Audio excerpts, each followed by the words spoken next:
আমাদের উপজেলা নির্বাচন হচ্ছে, সারা বাংলাদেশে হচ্ছে, তবে সেনবাগে তো আজকে হচ্ছে। তো এখানে নির্বাচনটা খুব সুষ্ঠুভাবে হচ্ছে এবং এখানে প্রশাসন খুব কেয়ারফুলি হ্যান্ডেল করতেছে।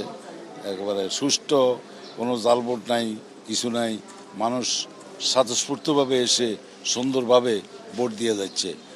যারা ভোটার তারাও খুশি এবং যারা ভোট নিচ্ছে তারাও দেখলাম যে খুশি আছে। শেষ পর্যন্ত একদম এরকম আশানুরূপ থাকবে। হ্যাঁ, ইনশাল্লাহ এরকম আশানুরূপ থাকবে।